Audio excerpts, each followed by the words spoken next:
Hi there, welcome to this Alchemist Chemistry video. This will be a walkthrough of the 2021 AQA Combined Science Trilogy Higher Paper 2. Let's get started. So this first question is clearly an experimental question. The student has decided to add some magnesium to excess hydrochloric acid, more than enough for the reaction to go to completion. They've used the following apparatus and the following method has also been provided. The student is putting 50 centimeters cubed of hydrochloric acid into the conical flask and then adding the piece of magnesium. They're inserting the stopper with delivery tubing attached to the gas syringe, and then they're starting the timer. They're collecting the gas being generated, hydrogen gas, via the delivery tubing into the gas syringe, pushing back the plunger. They record the volume of gas produced every 20 seconds for 2 minutes and repeat steps 1 to 5 with higher concentrations of hydrochloric acid. Now the first question says, give the independent variable and one controlled variable for this investigation.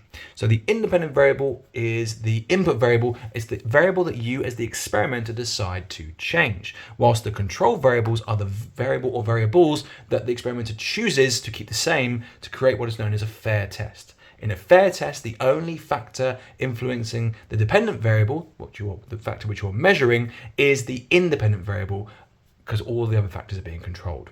So in our particular experiment here, the independent variable is definitely the changing concentration of the hydrochloric acid, which the experimenter is choosing to vary in their experiment. The control variables, possibilities here, are we're going to go for quantities if possible, which is much better than just being vague. So we could decide to keep the volume of hydrochloric acid being added the same in each subsequent experiment, 50 centimeters cubed each time, measured using a measuring cylinder. So the volume of HCl could be our control variable.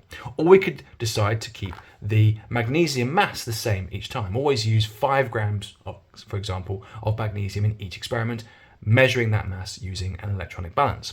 Or we could decide to keep the length and therefore the surface area of the pieces of magnesium metal the same each time. So whenever you're giving variables, guys, always a good idea to be quantitative in nature and think about what you are measuring in terms of those particular factors you want to keep the same or to control or to change.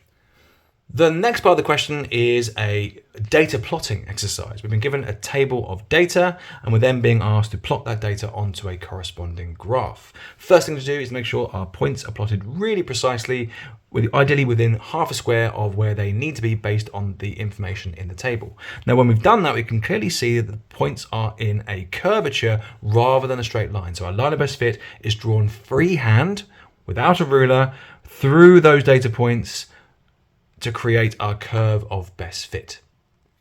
The next question asks, how does the rate of reaction change with time? Well, if we look at the graph, we can see that the gradient of the curve decreases over time. It's getting shallower as it progresses and even eventually plateaus entirely. So therefore, the rate is decreasing over time as the curve gradient is decreasing, or in other words, the curvature is getting more shallow and eventually plateaus, emphasizing the reaction is slowing down. The final part of the question says, the student repeated the experiment using hydrochloric acid with a higher concentration. And then we've got to tick the box for the correct response. So increasing concentration means more reactant particles in the same volume.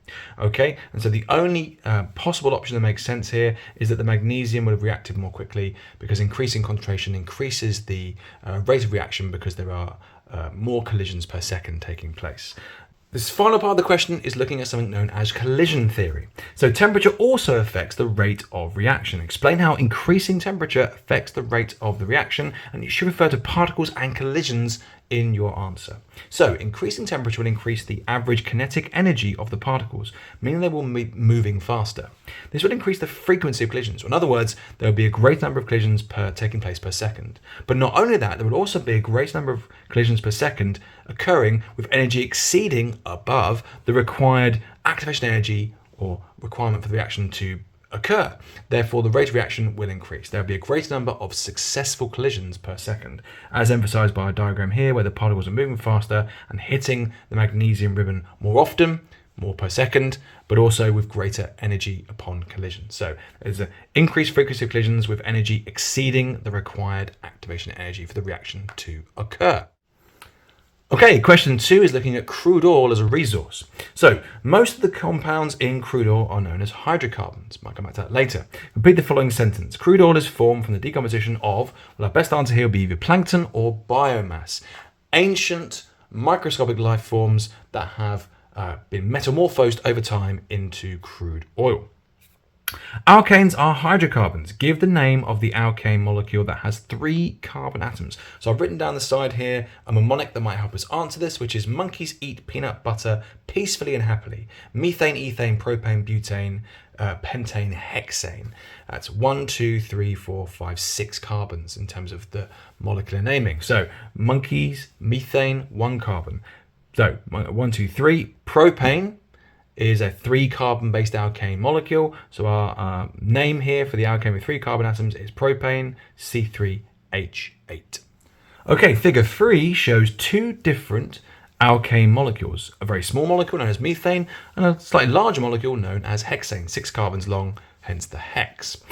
Table 2 also shows the melting points and boiling points of methane versus hexane. You can see methane has a much lower melting point than and boiling point than hexane, which is a much higher melting point and boiling point. I made some notes here to myself. It's quite obvious to me from this boiling point, which is very, very low, that methane is likely to be a gas at room temperature, 25 degrees centigrade, whilst hexane, being a larger molecule, is actually going to be a liquid at room temperature with a boiling point above 25 degrees, which is about room temperature.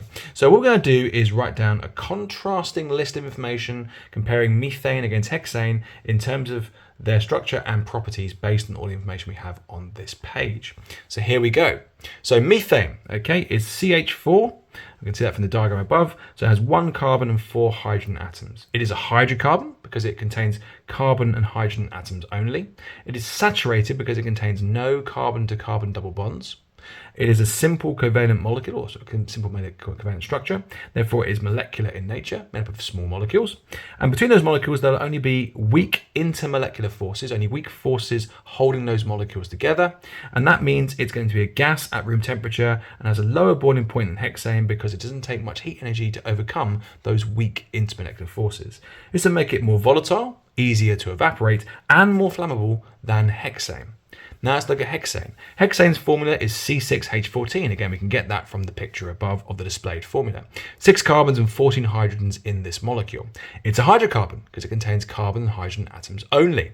It is saturated because it contains no carbon to carbon double bonds. It's also a simple covalent structure or simple molecular structure, and therefore it's made up of small molecules. There are only weak intermolecular forces between their molecules, but there are more of those forces, or those forces are stronger because it is a larger molecule than methane.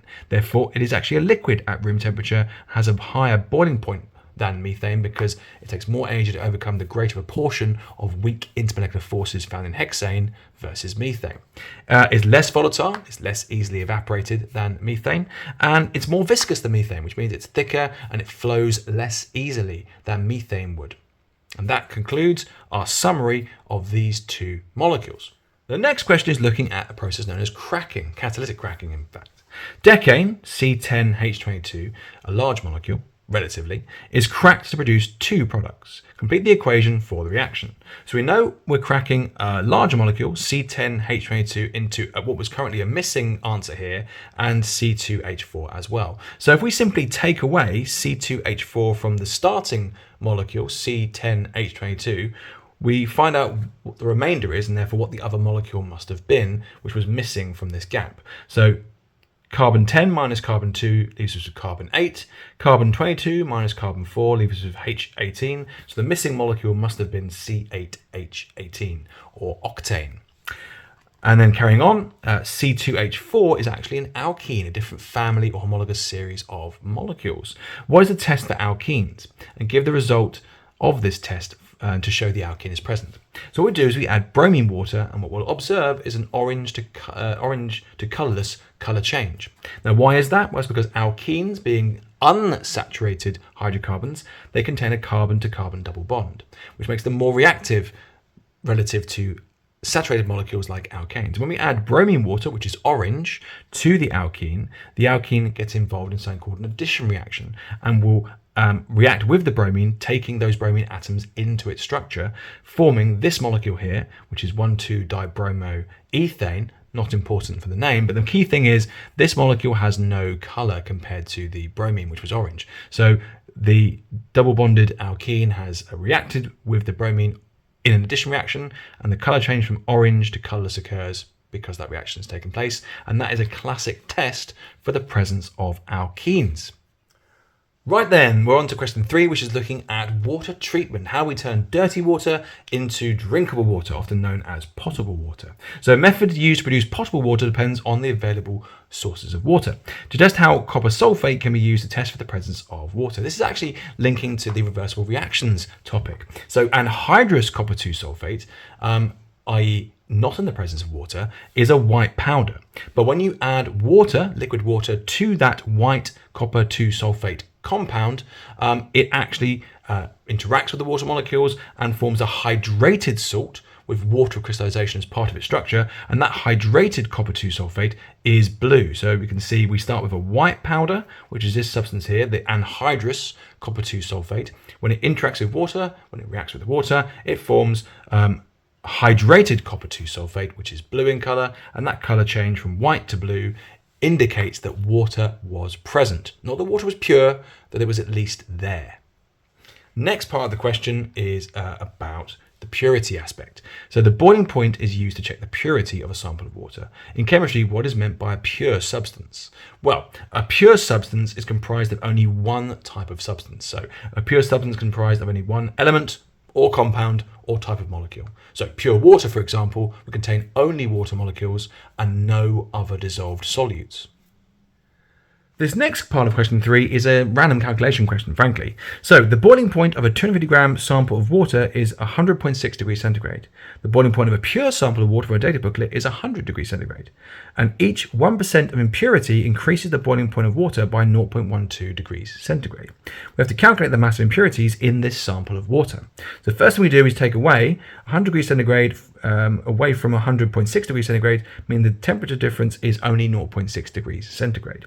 So if we divide our 0.6 degrees centigrade temperature difference by the 0.12, i.e. the temperature difference expected for 1% of impurity being present, and we get the answer 5. In other words, there are 5% impurities in this sample of water, not just 1%, because it's 5 times bigger than the temperature difference for just 1%. And then finally, we're going to find out what that percentage means in terms of the total mass. So we divide the total mass by 100, i.e.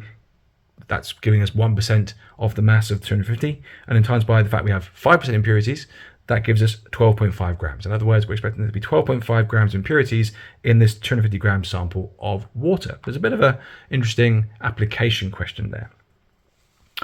Okay, on to the final part here on this bottom of the page of this water question. Explain how distillation is used to obtain potable water from salty water. So we've got to try and evaporate and then collect that water. This is going to be a distillation method. So salt and water mixture is first heated, okay, and we're waiting for the water to evaporate first. So the water has the lower boiling point and will evaporate before the salt. The water vapor, the steam, will then rise and then be cooled separately in a condenser and condensed in that Liebig condenser or that condenser into liquid water. And the distillate, that pure water, will then be collected. So we heat the salt water mixture, we evaporate the water with the lower boiling point, we can cool and condense that water in a condenser, and we collect that pure water at the end. This final part of the question is considering the economics of this process. So obtaining potable water from salty water is more expensive than obtaining potable water from groundwater. Explain why and refer to the process used in both methods in your answer. So distillation clearly involves a lot of heating and therefore requires large amounts of heat energy to evaporate massive amounts of water. Groundwater would need to be filtered to remove bits of solid and sediment and dirt, and sterilized, i.e. you've got to also kill the bacteria found in that water using a suitable sterilizing method, which you've come across in your studies of water treatment, things like chlorine or ozone, which will destroy the bacteria in the water. Okay, question 4 is looking at the extraction of copper through mining. So figure 4 shows the world production of copper between the period of 1900 to 2020. Okay, we can see from the graph that there is a gradual increase in the rate of copper production over time. So the first question, describe the trend shown by the graph in figure 4. That, well, one, it's going up, isn't it? It's clearly the graph is going up. So world production of copper is definitely increasing, and not only is it increasing, it's getting faster as we move into the more modern period, as the gradient is getting steeper from this part from the sort of 1925 onwards, and particularly 1950 onwards, the gradient of the curve is getting steeper. So not only is the world production of copper increasing, but at an increasing rate, i.e. a steeper gradient, from 1925 onwards. Okay, so two things to say there. It's going up, but also the rate at which it's going up is going up as well. Suggest one reason for the trend in figure 4. Why does the amount of copper being produced go up in the more modern era? Well, the most likely answer there is an increased economic demand for copper from our modern society, because copper is found in lots of electrical devices and is a very good conductor of electricity and heat. In the next part of the question, we're asked to consider just one reason why we cannot, this trend cannot be used to accurately predict the future world production of copper. Quite an open question here. What it's kind of saying is, why can't we just say this trend is going to continue into the future? Why might it change? Well, it's quite an open question, but if you ponder it carefully, some suggestions like these might come to mind. Copper is not an infinite resource. It is a finite resource found through mining.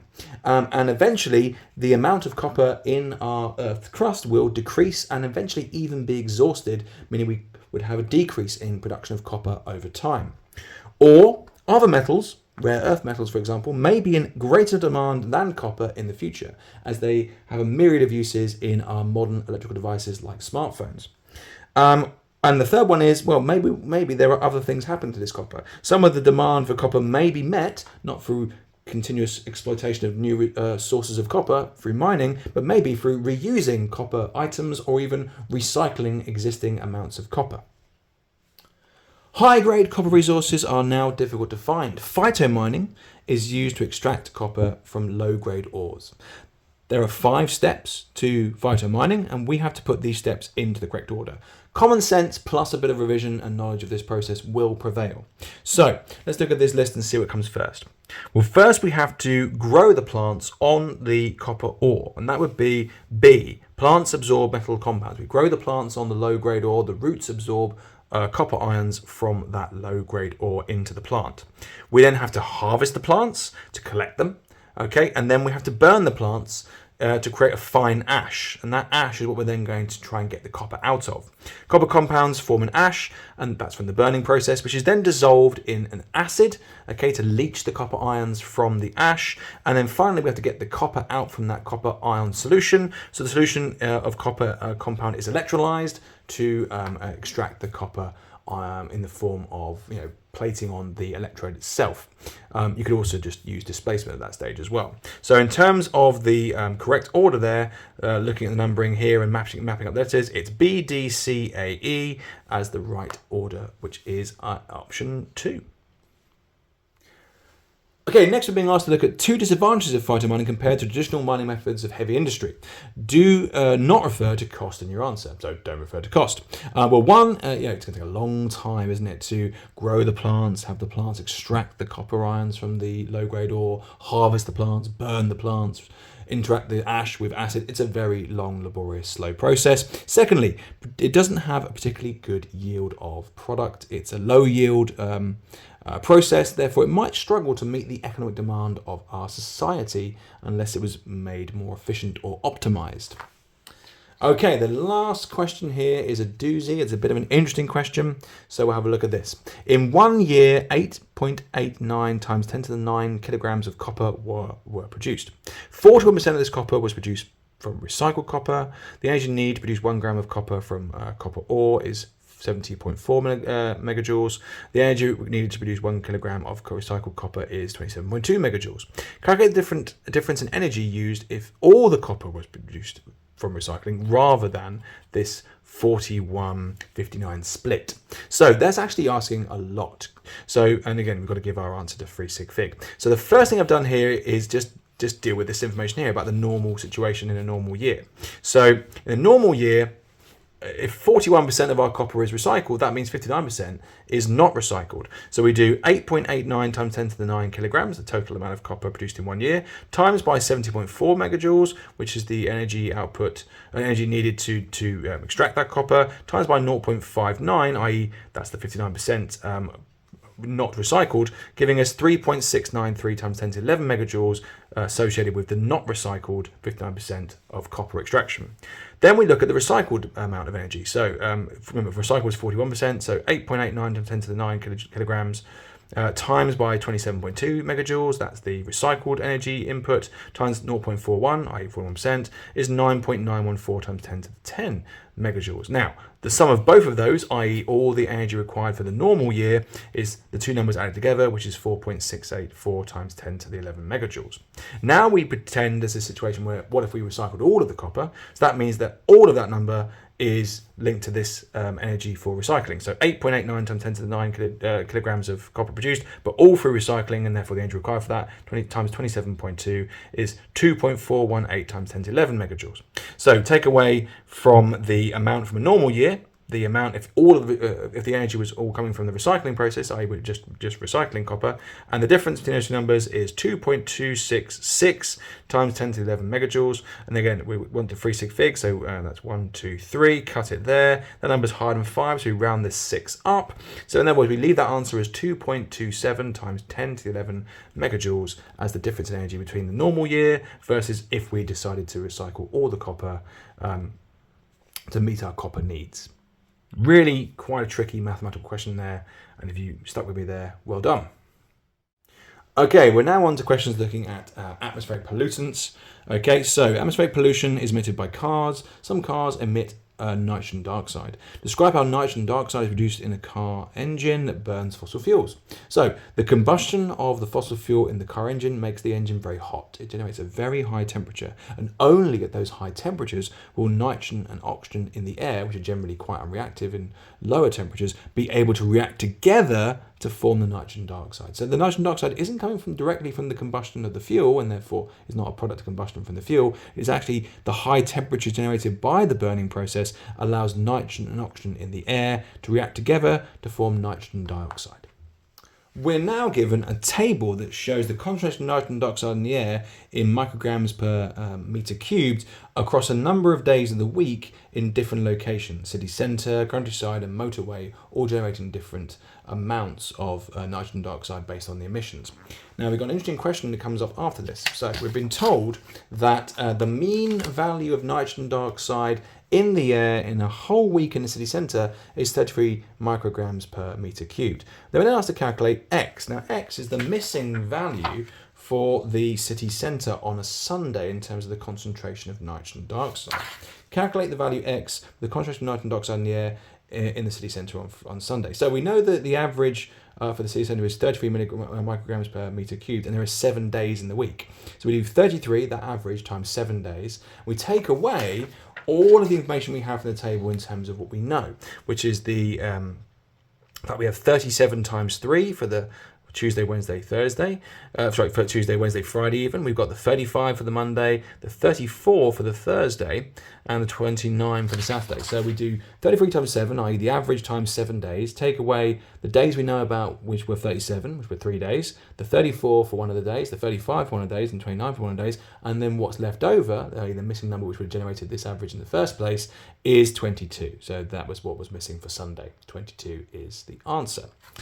Now, each value in table 3 has an uncertainty of plus or minus 2 micrograms per meter cubed. So there's a slight error inherent, to the experiment. So explain why this uncertainty is most significant for the countryside data versus city and motorway. Well, that's going to have the biggest impact on the data from the countryside because it has the smallest numbers. So plus or minus 2 from 8 is going to be quite a proportionately large variation, whereas these larger amounts from the motorway and city, a change in 2 isn't quite so impactful. So the countryside values are much smaller, therefore a plus or minus of 2 is a greater proportional change on those values, and therefore is a more significant source of error compared to the motorway and the city values. Carrying on with question 5, we have a look at how we deal with nitrogen dioxide. So in a catalytic converter in cars, nitrogen dioxide reacts to produce nitrogen and oxygen. We have to complete the equation. We were given the NO2, and now the formula of nitrogen is N2, it's a diatomic molecule. The formula of oxygen is O2, it's also a diatomic molecule. And if we write down N2 and O2, well, the O2 would balance out the O2 in NO2, but unfortunately, the N2 would be 2 N's on the right hand side, but only 1 without this 2 here on the reactant side. So we had to put 2 in front of NO2 to bring 2 nitrogens on the left, 2 nitrogens on the right. 2 times 2, 4 oxygens on the left, 4 oxygens on the right with the 2 oxygen molecules. So that is our completed balance equation with the right formulae for the nitrogen and oxygen molecules first and the balancing following. The catalyst in the catalytic converter is platinum, okay, a very pricey metal. So what is meant by a finite resource? Platinum is a finite resource. What is meant by a finite resource? A finite, unlike an infinite, a finite resource is limited. There's a limited quantity of it which will eventually run out over time. If we're eventually going to run out of platinum if we use it all up for different purposes. Okay, so emissions from cars can often contain carbon dioxide. Oops, too far. Carbon dioxide. Explain why carbon dioxide emissions during use and operation are not the total carbon footprint of a car. Refer to the stages of a LCA, life cycle analysis of a car, in your answer. Now, students always hate these questions because they feel a bit wishy-washy, but let's just be clear. Think about the life cycle of a car. You make the car, you use the car, and then you may, break down or recycle the car. So carbon dioxide is produced in the extraction of the raw materials in the car manufacturing process, the metals, the rubber, etc. Carbon dioxide is also produced when the car is manufactured. The actual manufacturing process has machinery. It has the requirement to generate electrical energy to power the machines making the car, and that carbon dioxide has not been factored in to the carbon footprint of the car itself in its day-to-day use. And finally, carbon dioxide is also made when the car is disposed of, when you take it to the scrapping yard. The transportation and breaking down or recycling of that vehicle will have inherent carbon dioxide emissions linked to it, as the truck carrying the car is emitting carbon dioxide. The machinery crushing the car is using electrical energy which is generated possibly via the burning of fossil fuels, generating carbon dioxide. So it's thinking about the other ways beyond just using the car that might produce carbon dioxide. And here we are, arriving at the last question in this paper. So ammonia, NH3, is produced when a mixture of nitrogen and hydrogen reacts, and the equation for that reaction is shown here. It's known as the Haber process. Nitrogen is obtained from the air. The mixture of nitrogen and hydrogen must not contain carbon dioxide and oxygen. Explain how a sample can be tested to show that carbon dioxide is not present in the reaction mixture. Well, we're talking about the gas test for carbon dioxide here. So we bubble the sample, the gases, through lime water. And if carbon dioxide is not present, the lime water won't turn cloudy. If carbon dioxide gas were present, the lime water would turn cloudy, proving that carbon dioxide is present. So we want it not to turn cloudy because carbon dioxide should not be present. A catalyst is used in this reaction. Explain how a catalyst increases the rate of a chemical reaction. Catalysts work by providing an alternative reaction pathway, a different way for the reaction to proceed, and that reaction pathway has a lowered activation energy, a lowered energy requirement for the reaction to occur. The equation shown below is repeated again. Now, the reaction reaches something called an equilibrium. Explain how an equilibrium is reached. Basically saying, what is equilibrium? Okay, so an equilibrium is established only in closed systems where the reactants and products can't escape. And it's allowed to generate something called an equilibrium where the rate of the forward reaction is equal to the rate of the reverse reaction. That's why these arrows are the same size. And the concentrations of reactants and products remain constant. So it's in constant flux, there is a dynamic system in play, but the concentrations of reactants and products are remaining pretty constant, and the rate at which the forward reaction is happening is equal to the rate at which the reverse reaction is happening. And that's therefore the speed of the forward reaction is the same as the speed of the reverse reaction. Suggest how the catalyst affects the equilibrium position and give one reason for your answer. So catalysts don't affect the position of equilibrium because they would increase the rate of the forward reaction, yes, but they would increase the rate of the reverse reaction to an equal extent. Therefore, there's no shifting in the position of equilibrium and no change in the yield of product. What is the effect of increasing the pressure on the reaction to produce ammonia. So let's look at the equation, guys. If we increase the pressure on this reaction system, according to Le Chatelier's principle, the reaction system will respond to oppose that change. So for example, if we made the pressure higher, as the question said, the reaction system would move the position of equilibrium to the side that has less moles of gas to lower the pressure and oppose that change. Well, there are 4 moles of gas on the left-hand side, which would generate a higher pressure, and only 2 moles of gas on the right-hand side, which would generate a lower pressure. Therefore, as I've said here, increasing pressure would cause the position of equilibrium to move to the side with less moles of gas to try and oppose that change and lower the pressure. That happens, in this particular example, to be the right-hand side, which means we're going to make more ammonia, more NH3, which would be advantageous in reality. So the right answer here is that the yield or amount of ammonia would increase because we're shifting or moving the position of equilibrium to the right-hand side. Finally, the last question on the paper, guys. The forward reaction is exothermic. Exothermic means gives out thermal energy.